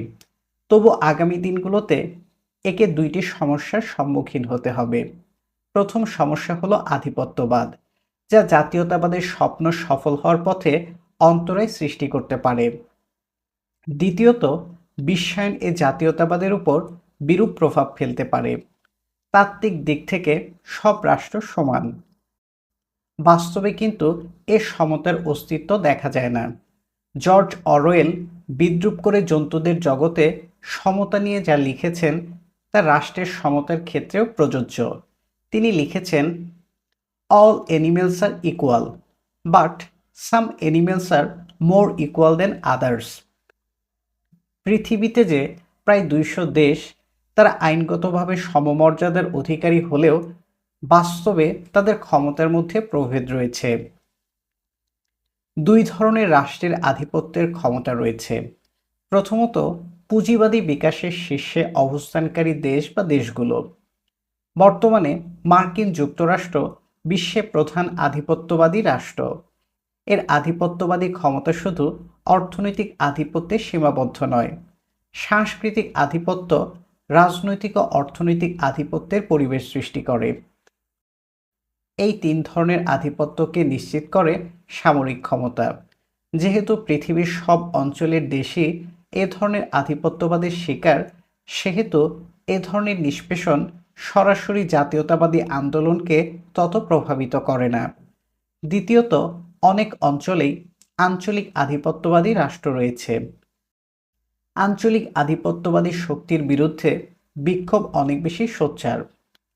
বাংলাদেশ অঞ্চলে 3টি আঞ্চলিক আধিপত্যবাদী শক্তি রয়েছে। প্রথমত রয়েছে ইসলামিক আধিপত্যবাদ। প্রথম পর্যায়ে পাকিস্তানি সাংস্কৃতিক আধিপত্যকে কাজে লাগায়, তবে 1971 সালে পাকিস্তানের মুখোশ উন্মোচিত হয়েছে। বাংলাদেশে ইসলামের নামে পাকিস্তানের আধিপত্য বিস্তারের সম্ভাবনা সুদূর পরাহত। দ্বিতীয়ত, চীন এশিয়াতে একটি আঞ্চলিক আধিপত্যবাদী শক্তি। বাংলাদেশের সঙ্গে চীনের কোনো সরাসরি সীমান্ত নেই, সামরিক আধিপত্য তাই সুদৃঢ় নয়। যদিও চীনের সঙ্গে বাংলাদেশের ঐতিহাসিক সম্পর্ক রয়েছে, তবু ভাষাগত ভিন্নতার ফলে সাংস্কৃতিক প্রভাবও সীমিত। তবে চীনের সাম্প্রতিক অর্থনৈতিক অর্জন মানুষের ইতিহাসে তুলনাহীন। চীন বর্তমানে বিশ্বের একটি বড় অর্থনীতি, কাজেই চীনের অর্থনৈতিক আধিপত্যবাদের প্রভাব বাংলাদেশের উপর অবশ্যই পড়বে। তবে এ ক্ষমতা নিরঙ্কুশ নয়, একে প্রতিহত করবে মার্কিন ও ভারতীয় অর্থনৈতিক আধিপত্যবাদ। বাংলাদেশের ক্ষেত্রে সবচেয়ে শক্তিমান আঞ্চলিক আধিপত্যবাদ হচ্ছে ভারতীয় আধিপত্যবাদ। এ প্রসঙ্গে ভারতীয় উদার কূটনীতিবিদ জেন দীক্ষিত যথার্থই লিখেছেন, সৌহার্দ্য প্রতিযোগিতায়, ভালোবাসায় ও বিদ্বেষে ভারত ও বাংলাদেশের সম্পর্ক অনন্য। অভিন্ন জনগোষ্ঠী, একই ভাষা, ধর্মের বন্ধন ও সামগ্রিক ইতিহাস জুড়ে পারস্পরিক লেনদেন এদের নিবিড় বাঁধনে বেঁধেছে, অথচ আজ দুটি দেশ কাঁটাতারের বেড়ায় বিভক্ত। কয়েক দশক আগে এরা কাঁধে কাঁধ মিলিয়ে মুক্তি সংগ্রামে অংশ নিয়েছে। আজ ভারতের উত্তর পূর্বাঞ্চল জুড়ে প্রচণ্ড বাঙালি বিদ্বেষ দৃশ্যমান। তবু কোনো কোনো ক্ষেত্রে সহযোগিতার সুফলও দেখা যায়। প্রায় ৬৭ বছর পর ছিটমহল সমস্যার সমাধান হয়েছে, ট্রানজিট চুক্তি স্বাক্ষরিত হয়েছে। তবু ৪টি প্রাচীন সমস্যার আশু কোনো সমাধান দেখা যাচ্ছে না। পানি বন্টন সমস্যা। ঐতিহাসিক নিহার রঞ্জন রায় যথার্থই লিখেছেন, বাংলার ইতিহাস রচনা করিয়াছে বাংলার ছোট বড় অসংখ্য নদ নদী। এই নদ নদীগুলি বাংলার প্রাণ, ইহারাই বাংলাকে গড়িয়াছে। বাংলার আকৃতি প্রকৃতি নির্ণয় করিয়াছে যুগে যুগে, এখনও করিতেছে। এই নদ নদীগুলি বাংলার আশীর্বাদ এবং প্রকৃতির তাড়নায়, মানুষের অবহেলায় কখনো কখনো বাংলার অভিশাপও। বাংলাদেশের সব বড় নদী আন্তর্জাতিক। ভারতের সঙ্গে বাংলাদেশের ৫৪টি অভিন্ন নদী রয়েছে, মিয়ানমারের সঙ্গে রয়েছে ৪টি। তবে বাংলাদেশ মূলত ভারত থেকে প্রবাহিত অভিন্ন নদী দ্বারা নিয়ন্ত্রিত। সুদূর অতীত থেকে বিংশ শতাব্দীর মধ্য পর্যন্ত এই নদীসমূহের পানি বন্টনের কোনো সমস্যা ছিল না। সমস্যা দেখা দেয় ভারত বিভক্তির সঙ্গে সঙ্গে। এর সঙ্গে ভারত ও বাংলাদেশের দ্রুত জনসংখ্যা বৃদ্ধির ফলে পানির চাহিদাও অনেক বেড়ে যায়। অর্থনৈতিক উন্নয়নও পানির চাহিদা উল্লেখযোগ্যভাবে বাড়িয়ে দেয়। উজানের দেশ ভারত ভাটির দেশের চাহিদা বিবেচনায় না নিয়ে পানি প্রত্যাহার শুরু করে। এতে বাংলাদেশ ও ভারতের মধ্যে অভিন্ন নদীর পানি নিয়ে বিতর্ক শুরু হয়। গঙ্গা নদীর পানি বন্টন নিয়ে একটি সাময়িক চুক্তি স্বাক্ষরিত হলেও অন্য নদীর পানি বন্টনের ক্ষেত্রে কোনো অগ্রগতি দেখা যাচ্ছে না। দুটো কারণে পানি বন্টন সমস্যার সমাধান সহজ হবে না। প্রথমত, গণতান্ত্রিক রাষ্ট্রে পানি বন্টনের প্রশ্ন জনসমর্থন প্রয়োজন। প্রথমত গণতান্ত্রিক রাষ্ট্রে পানি বন্টনের প্রশ্নে জনসমর্থন প্রয়োজন। এ ধরনের সমর্থন সৃষ্টি করা অত্যন্ত শক্ত। ভারতের ভেতরে বিভিন্ন রাজ্যের মধ্যে নদীর পানি বিভাজন নিয়ে বিতর্ক রয়েছে। এগুলোর বেশিরভাগ ক্ষেত্রে সবার কাছে গ্রহণযোগ্য সমাধান পাওয়া যায়নি। তাই বাংলাদেশের সঙ্গে পানি বন্টনের কোনো চটজলদি সমাধান পাওয়া যাবে বলে মনে হয় না। দ্বিতীয়ত, ভারতের জাতীয় পানি পরিকল্পনা অববাহিকা ভিত্তিক পানি ব্যবহারে বিশ্বাস করে না। বিশেষ করে বিজিবি নেতৃত্ব মনে করে যেসব অঞ্চলে উদ্বৃত্ত পানি রয়েছে সে পানি অববাহিকা নির্বিশেষে তাদের পানি ঘাটতি অঞ্চলে প্রেরণের অধিকার রয়েছে। তাই তারা ব্রহ্মপুত্র মেঘনার উদ্বৃত্ত জলরাশি ভারতের পশ্চিমাঞ্চলে স্থানান্তরের পক্ষপাতী। এর ফলে বাংলাদেশের তীব্র পানি সংকট দেখা দেওয়ার আশঙ্কা রয়েছে। অদূর ভবিষ্যতে এ সমস্যার সমাধান সম্ভব হবে না। তাই বাংলাদেশে ভারত সম্পর্কে নেতিবাচক মনোভাব বাড়ার সম্ভাবনা রয়েছে। গরু ও চোরাচালান। বিশ্বায়নের ফলে বিশ্বব্যাপী শুল্কের প্রাচীর ও অশুল্কের বাধা কমে যাওয়াতে চোরাচালানের হার কমে গেছে। বাংলাদেশ ভারত বাণিজ্যের ক্ষেত্রেও চোরাচালানের হার হ্রাস পেয়েছে। তবু বাংলাদেশ ভারত বাণিজ্যে এখনও চোরাচালানের দৌরাত্ম্য অব্যাহত রয়েছে। এর একটি বড় কারণ হলো ধর্মীয় নিষেধাজ্ঞার প্রতি শ্রদ্ধাশীল থাকায় ভারত আনুষ্ঠানিকভাবে বাংলাদেশে গরু রপ্তানি করে না। অথচ ভারতের কৃষকেরা চায় বুড়ো, অকেজ ও কম উৎপাদনশীল গোসম্পদ রপ্তানি করতে। বাংলাদেশের ভোক্তারা আমিষের চাহিদা মেটানোর জন্য উপযুক্ত দাম দিয়ে প্রতিবেশী দেশ থেকে গরু কিনতে চায়।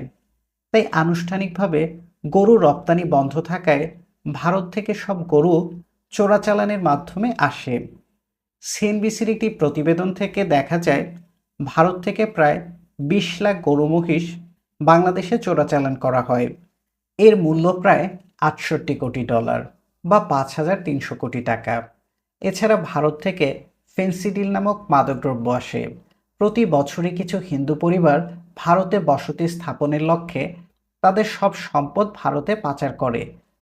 সব মিলিয়ে বাংলাদেশকে চোরাচালান বাবদ $১.৫ থেকে $২ বিলিয়ন অনানুষ্ঠানিকভাবে পরিশোধ করতে হয়। ভারতে বাংলাদেশি পণ্যের চাহিদা অত্যন্ত সীমিত। তাই এই পুরো অর্থ, যার পরিমাণ 12,000 থেকে 15,000 কোটি টাকা, স্বর্ণ চোরাচালানের মাধ্যমে শোধ করতে হয়। সামগ্রিকভাবে আমদানি রপ্তানি মিলিয়ে চোরাচালানের পরিমাণ 24,000 কোটি হতে 30,000 কোটি। এই বিশাল চোরাচালানের উপকারভোগীরা কখনো বাংলাদেশ ও ভারতের বাণিজ্য সম্পর্ক স্বাভাবিক হতে দেবে না। মানুষের চলাফেরার স্বাধীনতা।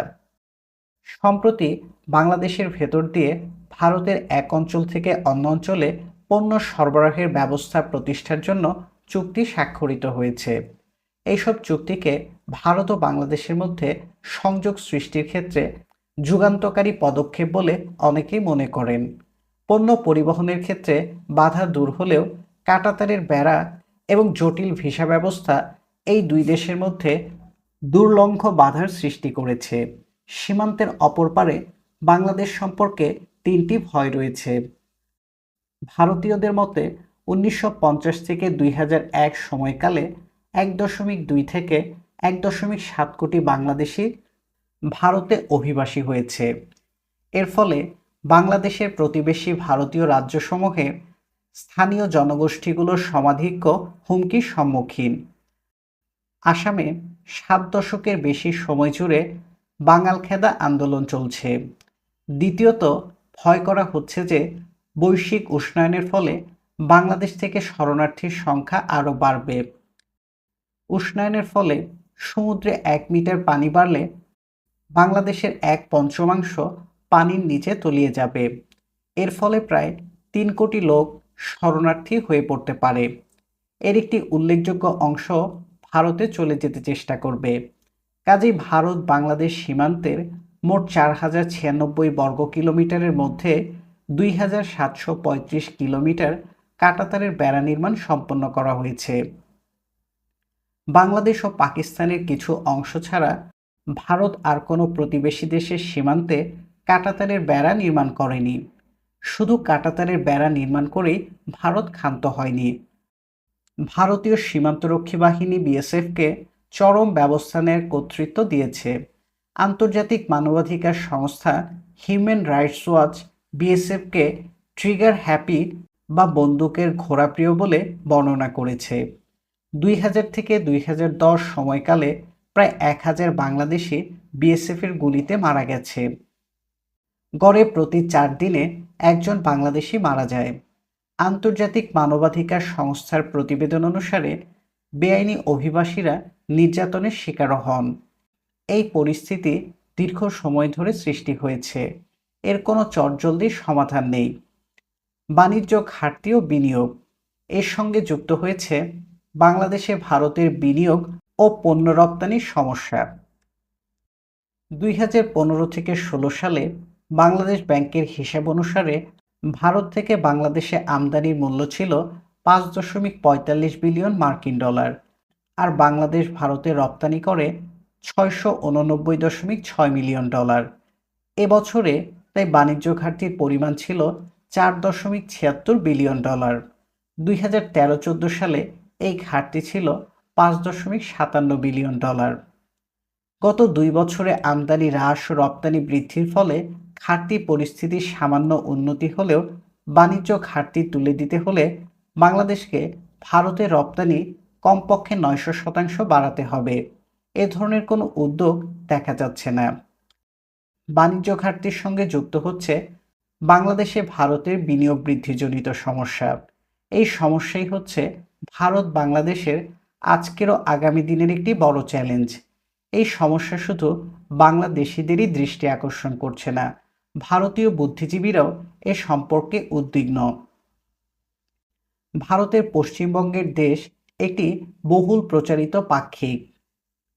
2015 সালে মোদির বাংলাদেশ সফর সম্পর্কে পত্রিকাটির 17 জন সংখ্যায় মাস নিয়ে গেছে চিলের শীর্ষক সম্পাদকীয় প্রকাশিত হয়। নিচের সম্পাদকীয়টির শেষ অংশটি উদ্ধৃত হল। আবার পাশাপাশি বেসরকারি বিদ্যুৎ কেনার জন্য বাংলাদেশকে ভারতের পক্ষ থেকে সামান্য সুদে 200 কোটি ডলার ঋণ দেওয়ার কথা ঘোষণা করেছেন মোদি। অনেকের মতে দূরপথে যাবে এ ঋণ। টাকা আদতে চলে যাবে আদানি আম্বানিদের পকেটেই, কেননা তারাই হবে সেই বেসরকারি সংস্থা যাদের কাছ থেকে বিদ্যুৎ কিনতে হবে। দেশের স্বার্থ সম্পর্কে মোদি নিশ্চয়ই সচেতন, তার দেশপ্রেম নিয়েও কোনো প্রশ্ন উঠবে না। কিন্তু নিজের রাজ্যের স্বার্থ রক্ষায় তার এই পরোক্ষ উদ্যোগ চোখে পড়ার মতো। তবে এই সফরে সাফল্যের তৃপ্তির হাসিটি মোদি কিংবা শেখ হাসিনা হাসেননি। শিল্প বাণিজ্যে পশ্চিমবঙ্গের বন্ধুত্ব ঘুচছে না দেখে মমতার হাসি এমনিতেই ঘুচে গেছে, অতএব তিনিও হাসতে পারেননি। তাহলে কে? বরাতের ক্ষীরটুকু খেয়ে শেষ হাসিটি হেসেছেন দুজন, আম্বানি ও আদানি। এ ধরনের লেনদেন শুধু আদানি ও আম্বানির মুখে হাসি ফোটায়, অথচ মোদি, মমতা বা শেখ হাসিনাকে হাসায় না। সেসব ব্যবসা কতটুকু টেকসই হবে সে সম্পর্কে সন্দেহ রয়েছে। ভারত ও বাংলাদেশ এ ধরনের অসম সম্পর্ক নিয়ে সজাগ না থাকলে বাংলাদেশি জাতীয়তাবাদে নেতিবাচক প্রবণতা বৃদ্ধি পেতে পারে। বিশ্বায়ন ও জাতীয়তাবাদ। একদিন বাঙালি ছিলাম রে। নিরঙ্কুশ সার্বভৌমত্বের ধারণার পরিবেশে জাতীয়তাবাদের জন্ম, কিন্তু বিশ্বায়নের পরিবেশে আজকের দুনিয়াতে নিরঙ্কুশ সার্বভৌমত্বের ধারণা অচল হয়ে পড়েছে। নিজ দেশে অপরাধের জন্য আন্তর্জাতিক আদালতে বিচার একসময় ছিল অকল্পনীয়, আজ তা সম্ভব। বাণিজ্যের ওপর রাষ্ট্রের নিয়ন্ত্রণ ছিল চূড়ান্ত, আজ অনেক ক্ষমতা চলে গিয়েছে বিশ্ব বাণিজ্য সংস্থার কাছে। জাতিসংঘের বলপ্রয়োগের ক্ষমতা অনেক বেড়েছে, আন্তর্জাতিক মুদ্রা তহবিলের নজরদারি বেড়েছে। পরিবেশ থেকে স্বাস্থ্য, পরিবহন থেকে বেআইনি মুদ্রা পাচার, জীবনের প্রায় সব ক্ষেত্রেই আন্তর্জাতিক খবরদারি সম্প্রসারিত হয়েছে। আন্তর্জাতিকতার চাপে রাষ্ট্রের ক্ষমতা উল্লেখযোগ্যভাবে হ্রাস পেয়েছে। জাপানি লেখক কেনিচি ওমারির ভাষায় জাতিরাষ্ট্র ব্যবস্থার অবসান ঘটেছে। সমাজতত্ত্ববিদ অ্যান্থনি ডিগেন্স তাই লিখেছেন, সার্বভৌমত্বের অবক্ষয় সর্বত্র একই হারে হয়নি। যে দেশে বিশ্বায়নের মাত্রা বেশি, সেখানে সার্বভৌমত্বের অবক্ষয়ের পরিমাণও বেশি। বিশ্বায়ন শুধু রাষ্ট্রের ক্ষমতা ওপরের দিকে আন্তর্জাতিক পর্যায়ে নিয়ে যায়নি, বিশ্বায়নের ফলে রাষ্ট্র অনেক ক্ষমতা নিচের দিকেও হারাচ্ছে। মানুষ আন্তর্জাতিক ব্যবস্থার ক্রীড়নক হতে চায় না, তারা রাষ্ট্রের কর্মকাণ্ডে অংশ নিতে চায়। বিশ্বব্যাপী তাই ক্ষমতার বিকেন্দ্রীকরণের দাবি উঠছে। সাধারণ মানুষের দৈনন্দিন সমস্যার সমাধানে জাতিরাষ্ট্র ব্যর্থ প্রতিপন্ন হয়েছে। অন্যদিকে আন্তর্জাতিক সমস্যার সমাধান করার ক্ষমতাও জাতিরাষ্ট্রসমূহের নেই। মার্কিন সমাজতত্ত্ববিদ ড্যানিয়েল বেল যথার্থই লিখেছেন, বড় সমস্যার সমাধানের জন্য জাতিরাষ্ট্র ছোট, আর মানুষের ছোট সমস্যাসমূহের সমাধানের জন্য বেমানানভাবে বড়। এই পরিস্থিতিতে প্রচলিত প্রতিষ্ঠানসমূহ খোলস প্রতিষ্ঠান বা শেল ইনস্টিটিউশনে পরিণত হয়েছে। ভেতরে পরিবর্তন চলছে, কিন্তু বাইরের খোলস অপরিবর্তিত রয়ে গেছে। অ্যান্থনি ডিগেন্স এই পরিস্থিতিকে নিম্নরূপে বর্ণনা করেছেন, রাষ্ট্র ব্যবস্থায় সুদূরপ্রসারী পরিবর্তন ঘটছে, তবে পরিবর্তনের হার সর্বত্র সমান নয়। উন্নত দেশসমূহে এই পরিবর্তন অনেক ব্যাপক, উন্নয়নশীল দেশসমূহে এই পরিবর্তন অনেক শ্লথ। তবে তৃণমূল পর্যায়ে সর্বত্রই বিশ্বায়নের বিপক্ষে বিক্ষোভ দানা বাঁধছে। মানুষ অস্বস্তিকর দ্রুত পরিবর্তনের সঙ্গে তাল মিলিয়ে চলতে পারছে না। অনেক মানুষের কাছেই মনে হচ্ছে যেন তারা পরিচিত ভুবন থেকে হারিয়ে যাচ্ছেন। এই সুরই প্রতিধ্বনিত হয়েছে বাংলাদেশের লোকগীতিতে, একতারা বাজাইও না, দোতারা বাজাইও না, একতারা বাজাইও না, ঢাক ঢোল বাজাইও না, গিটার আর ব্যঙ্গ বাজাও রে, একতারা বাজাইলে মনে পইরা যায়, একদিন বাঙালি ছিলাম রে, একদিন বাঙালি ছিলাম রে। বিশ্বায়নের প্রচণ্ড চাপ সত্ত্বেও এই চাপা ক্ষোভ স্থানীয় সত্তাকে অদূর ভবিষ্যতে বাঁচিয়ে রাখবে। বাংলাদেশের জাতীয়তাবাদের বিকাশের সমীক্ষা থেকে দেখা যাচ্ছে, বাংলাদেশে জাতীয়তাবাদের অদ্ভুত একটি প্রলম্বিত প্রক্রিয়া। ইতিহাসের অনেক বাঁক ও মোড় অতিক্রম করে এর আত্মপ্রকাশ ঘটেছে। বাংলাদেশে জাতীয়তাবাদের নিম্নলিখিত প্রবণতাসমূহ নীতি নির্ধারকদের জন্য অত্যন্ত গুরুত্বপূর্ণ। বাংলাদেশের আবির্ভাব আকস্মিক হলেও কাকতালীয় নয়।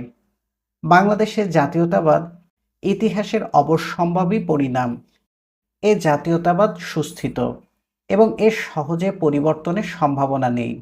বস্তুত এই উপমহাদেশে তিনটি জাতিরাষ্ট্র রয়েছে: পাকিস্তান, ভারত ও বাংলাদেশ। এর মধ্যে বাংলাদেশই একমাত্র রাষ্ট্র যার পরিবর্তনের সম্ভাবনা ভারত কিংবা পাকিস্তানের চেয়ে অনেক কম। বাংলা ভাষা বাঙালি জাতীয়তাবাদের প্রধান ভিত্তি। তবু সব বাংলাভাষী নিয়ে দক্ষিণ এশিয়াতে একটি বাঙালি রাষ্ট্রের উদ্ভবের সম্ভাবনা অত্যন্ত ক্ষীণ। এর প্রধান কারণ, পশ্চিম বাংলার হিন্দুরা তাদের হিন্দু ঐতিহ্যের প্রতি অত্যন্ত শ্রদ্ধাশীল এবং তারা কোনো মতেই ভারত থেকে বিচ্ছিন্ন হয়ে স্বাধীন রাষ্ট্র প্রতিষ্ঠায় রাজি হবেন না। 1947 সালে বাংলাকে ভাগ করা হবে কিনা এ বিষয়ে যখন বাংলা বিধানসভায় ভোট নেওয়া হয়েছিল, তখন হিন্দু বিধায়কেরা সর্বসম্মতিক্রমে এ প্রস্তাবের বিরোধিতা করেছিলেন। বাংলাদেশ একটি মুসলিম প্রধান রাষ্ট্র। ভারতের রাজনীতিবিদেরা কখনো এত বিপুল পরিমাণ মুসলমান নাগরিককে ভারতের অন্তর্ভুক্ত করতে রাজি হবেন না। পক্ষান্তরে বাংলাদেশের জাতীয়তাবাদে ধর্ম একটি গৌণ উপাদান।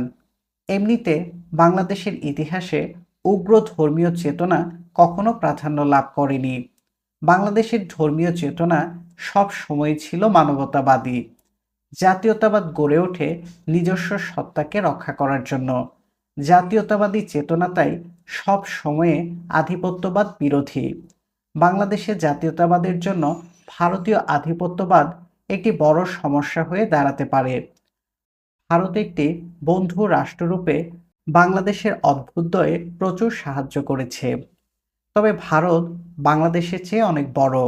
যদি অসতর্কভাবে বাংলাদেশের সঙ্গে ভারতের সম্পর্ক পরিচালিত হয়, তাহলে ভারতীয় আধিপত্যবাদের বিরুদ্ধে প্রতিরোধ গড়ে উঠবে। যেহেতু ভারত একটি হিন্দু প্রধান রাষ্ট্র, সেহেতু ভারতীয় আধিপত্যবাদের বিরুদ্ধে ধর্মনিরপেক্ষ সংগ্রাম পুনরুজ্জীবিত ইসলামী চেতনার সঙ্গে যুক্ত হয়ে একটি জটিল পরিস্থিতির উদ্ভব হতে পারে। এ সম্পর্কে ভারত ও বাংলাদেশ উভয়ের সতর্ক থাকার প্রয়োজন রয়েছে।